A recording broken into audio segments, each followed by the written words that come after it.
My name's Rick Jolly, and I'm from Falklands Combat Medic. You're watching Sky Guide. From his vantage point in the helicopter, Rick surveyed the scene. I saw a young man looking up at us, and he was obviously drowning. Rick volunteered to winch down and rescue both men. I've not got a life jacket. I've not got an immersion suit. Chap came out of the cab, dangled on his wire, came down, picked up John Dillon. He went up, and then a few minutes later, he came down to pick me up. At this point, he splashed down in front of me.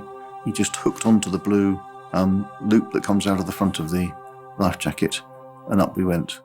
It was 25 years later when I met the first bloke that I pulled out of the water on that first day.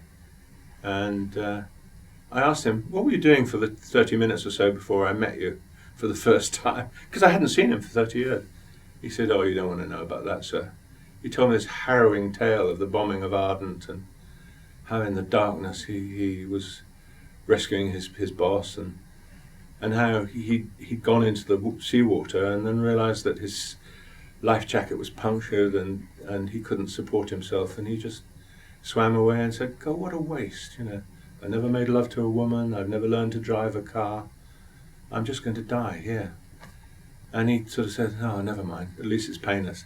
And he sort of let go, and then he said he got a big hit in the middle of his back, and it was me dropped alongside him, and I grabbed him and winched him up. And he said, on balance, I'm glad you've done it, sir, you know. And we laughed, and that was the way. But in the nightmare that he had gone through before getting to this stage, he almost died 3 times that day. My job and my chosen occupation was to look after injured Royal Marines and prevent them from dying, and here I was with an opportunity to prove it right. It was difficult because there were some people who were jealous. There was a senior Navy medic who said that I shouldn't have gone in the water to rescue those 2 blokes. I mean, what does he think I am? Someone who'd sit in the door of the helicopter looking down and say, sorry mate, it's not my job to rescue you. I've been like those policemen and firemen and traffic wardens who stand at the edge of the pond. There's only 6 inches of water in it, so I'm not allowed. Elfin safety, you know. God, if an elfin safety elfin had turned up, I'd have screwed its neck and still gone down to get them. And seeing the guys who survived, you know, it's a reward in itself. The first bloke I got out sort of saying, oh, Doc, I owe you my life. And I said, no, you don't. You owe me nothing. Oh, but you're a surgeon captain and I'm an able seaman. I said, it's called the Royal Navy. We do things for each other in adversity. Oh, yeah, but, you know, silly. If you've got a moment and you can look up the Battle of Trafalgar, that last battle of the Navy's hero, Vice Admiral the Lord Nelson, you'll see that in his prayer before Trafalgar, the last thing he wrote before he got his hat and went up on the upper deck to his death, he wrote, may humanity, after the victory, be the predominant feature of the British fleet.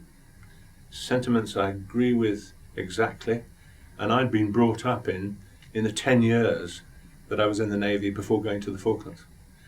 In fact, I said when the 200th anniversary of Nelson's death came round in 2005, I just wished we could have reincarnated him, and I could have fell in, reported that we were true to his legacy 200 years later. I think he'd have liked that.